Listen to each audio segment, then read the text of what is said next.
সংযুক্ত আরব আমিরাতের দুবাইয়ের সোনাপুর লাখ লাখ প্রবাসীর বসবাস এলাকাটিতে যেদিকে চোখ যায় শুধু দেখা মেলে লেবার বা শ্রমিক ক্যাম্প। ক্যাম্প সংলগ্ন খোলা মাঠ, অনেকে ব্যস্ত তিরপল বা বিছানা বিছাতে। কিন্তু কেন এই বিছানার আয়োজন? কারণ জানতে অপেক্ষা করতে হবে সন্ধ্যা অবধি।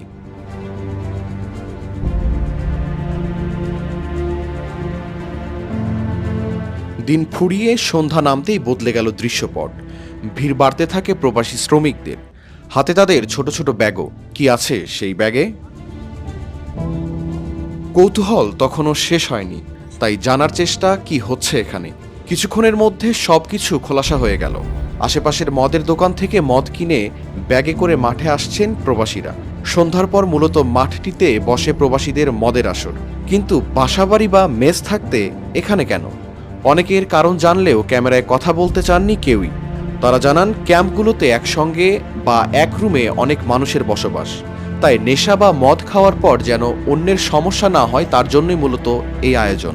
এখানে আছে, এখানে মানে দারু বিক্রি করে সবাই, এখানে মদের জন্য মানে একটু আরামে বসতে পারে। এখানে সবাই, সব রুমও তার এলো নাই, ড্রিঙ্ক করে এলো নাই সব রুমে, সেজন্য সবাই এখানে মারা চলে আসে। বারের মধ্যে তো কমের মধ্যে 1000 টাকা 1200 টাকা নিয়ে নিবে। আর এখানে তো মানে আপনি যত টাকা খরচ করেন কোনো জ্ঞান নাই। কেউ 100 টাকা এক গ্রুপ নিয়ে আসলে কেউ 80 টাকা এরকম। আর বারের মধ্যে এখানে তো মানে নাইটের মানে রুম থাকে, এখানে তো কিছু নাই। কয়েকজন শ্রমিক জানান, বিকাল থেকেই শুরু হয় এই প্রস্তুতি, চলে গভীর রাত অবধি। তবে ছুটির দিনে এত মানুষের আয়োজন থাকে যে অনেকে বসারও জায়গাটুকুও পান না।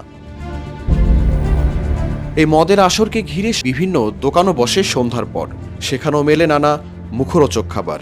বিফও পাওয়া যায়, চিকেনও পাওয়া যায়, সবকিছু পাওয়া যায়। দোকানের সামনেই বিছানার আয়োজন করে দোকানিরা। শ্রমিকেরা যে বিছানাতে বসে মদ খাবেন সেই দোকান থেকেই কিনতে হয় খাবার। তবে অনেকে ফেরি করেও খাবার বিক্রি করেন, এতে বাড়তি কিছু টাকাও আয় করেন অনেক প্রবাসীরা। মাছ মাংসের বারবিকিউ থেকে শুরু করে রুটি পরোটা সবই মেলে এসব দোকানে।